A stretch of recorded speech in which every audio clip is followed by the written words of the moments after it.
estudos sobre dividendos, juros sobre capital próprio e muito mais. Ao investir em ações na Bolsa de Valores, você se torna sócio de empresas e participa da distribuição dos lucros. Uma empresa de capital aberto, listada na B3 por exemplo, pode destinar seu lucro para reinvestir no próprio negócio, adquirir participações ou novas empresas, constituir reservas, recomprar suas próprias ações ou distribuir uma parte em dividendos aos acionistas. No mercado brasileiro, é mais comum as empresas pagarem dividendos do que recomprar suas ações. Esse pagamento de proventos podem ser de 5 tipos. Dividendos. É um provento pago normalmente pelas companhias com ações listadas na Bolsa de Valores. Juros sobre capital próprio. É bem parecido com o dividendo, mas mudando a forma de ser contabilizado pela empresa, ficando como despesa antes de registrar o lucro líquido. Direito de subscrição. O acionista tem direito de comprar mais ações antes de quem ainda não é investidor quando a empresa decidir emitir novas ações. Bonificação. A empresa paga provento dando ações adicionais ao acionista com base do seu número de ações. Além desses 4, existe a distribuição extra de proventos, chamado de extraordinário. Os dividendos são parcelas dos resultados líquidos apurados por empresas sociedade anônima, S/A, que elas destinam aos seus sócios, que são, no caso de empresas listadas, os acionistas, detentores de suas ações listadas em bolsa. Quando uma empresa encerra seu ano fiscal, divulgando suas demonstrações financeiras, caso a empresa tenha obtido lucros, parcelas desses lucros irão, invariavelmente, para seus sócios e acionistas, através de dividendos ou juros sobre capital próprio. De acordo com o artigo 202 da Lei 6.404/76, Lei das S.A.s, que regula esse tema, o Estatuto Social determinará a porção mínima dos lucros que devem ser distribuídos. Muitas empresas, no entanto, adotam um percentual mínimo de 25%, mas existem outras que adotam percentuais menores ou maiores, e não há um limite mínimo exato estabelecido por lei. Dividend Yield. Ao mostrar a relação entre os dividendos distribuídos e o preço da ação, o Dividend Yield é um indicador muito importante para os investidores. O Dividend Yield não deve ser o único fator a considerar no momento de comprar ações, mesmo que você esteja interessado em montar uma carteira com foco na distribuição de dividendos, mas entender o que é Dividend Yield é essencial para os investidores que procuram empresas que são boas pagadoras de dividendos. Dividend Yield mostra a relação entre os dividendos pagos e o valor de cada ação. Quanto maior o Dividend Yield, maior é o valor distribuído pela empresa, em relação ao valor que o acionista paga pela ação. Ao mesmo tempo, quanto menor o Dividend Yield, menor é o valor distribuído pela empresa, em relação ao valor que o acionista paga pela ação.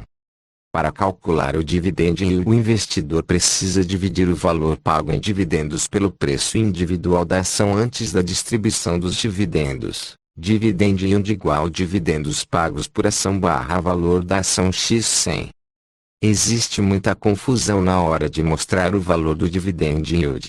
A fórmula para se calcular o Dividend Yield pode consistir apenas na divisão dos valores pagos por ação pela empresa nos últimos 12 meses pela atual cotação das ações da companhia ou a soma do percentual do Dividend Yield dos últimos 12 meses usando como base o valor da ação no dia data com de cada provento. É importante acompanhar não só o valor do Dividend Yield, mas também acompanhar a procedência dos dividendos para saber se o pagamento é rotineiro, ou se advém de fatores pontuais. Vale destacar que o Dividend Yield nunca deve ser visto como uma garantia de lucros futuros e muito menos deve ser avaliado isoladamente.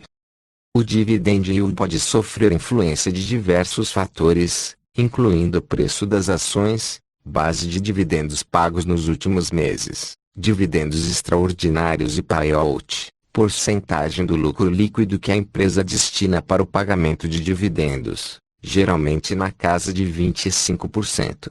Vantagens e desvantagens dos dividendos. A principal vantagem de investir em empresas boas pagadoras de dividendos é que você ganha um valor periodicamente, decorrente da distribuição de dividendos.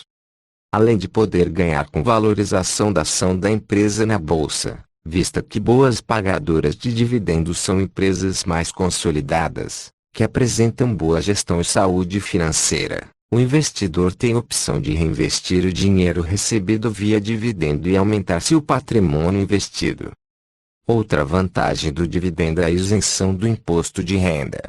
O recebimento de dividendos não é tributado, ou seja, não é cobrado imposto de renda sobre ele.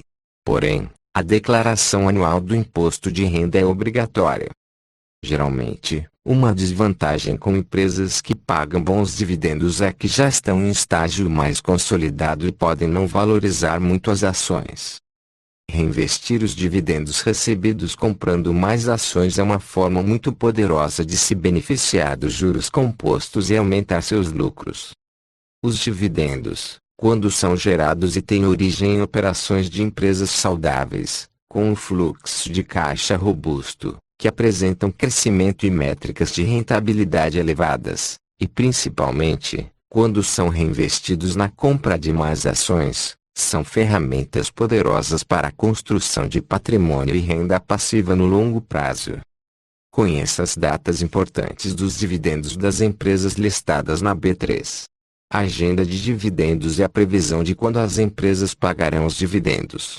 A data deve ser prevista porque o pagamento de dividendos só acontece se a empresa gerar lucro líquido de fato. Conheça as datas importantes. Data de aprovação.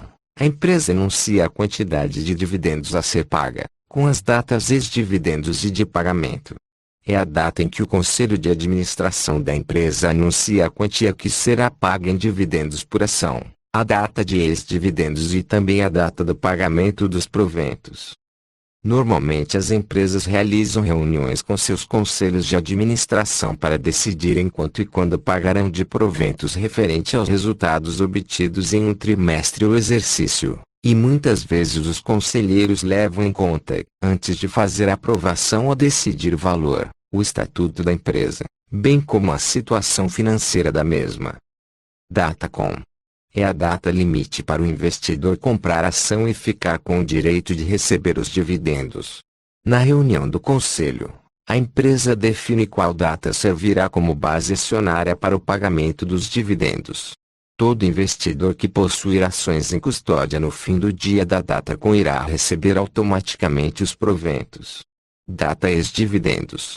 É a data em que as ações não negociam mais com o direito ao recebimento de dividendos. E sendo assim, aqueles que comprarem nessa data, após as ações estarem não farão jus ao recebimento dos proventos. Geralmente essas datas são informadas logo quando a empresa faz a deliberação e o anúncio do pagamento dos proventos. É importante ressaltar também que na data ex-dividendos o valor dos dividendos é descontado do preço da ação. Data de pagamento. É a data em que são depositados os dividendos na conta do investidor, e que de fato ocorre o pagamento desses recursos. Terão direito a esse pagamento todos os investidores que estiverem com ações em custódia no fim do dia da Datacom. Cada empresa define a forma e o prazo de pagamento. Como receber dividendos mensais? Quando passam a investir em dividendos, muitos acionistas enxergam uma forma de obter uma renda passiva. No entanto, como as empresas possuem períodos diferentes para o pagamento dos proventos, é preciso organização para poder receber dividendos mensais. As duas ações que pagam dividendos mensalmente são a BDC4, do Bradesco, e a TUB4, do Itaú. Quando a empresa distribui proventos mensais, a forma mais comum é através de juros sobre capital próprio. No Ibovespa, existem ações que pagam dividendos regularmente e fazem parte de diversos setores como consumo, financeiro, bancário, industrial, saúde, siderurgia, etc. Os planos de reinvestimento de dividendos, PRD, são uma forma organizada que as empresas criaram para seus acionistas reinvestirem os dividendos recebidos.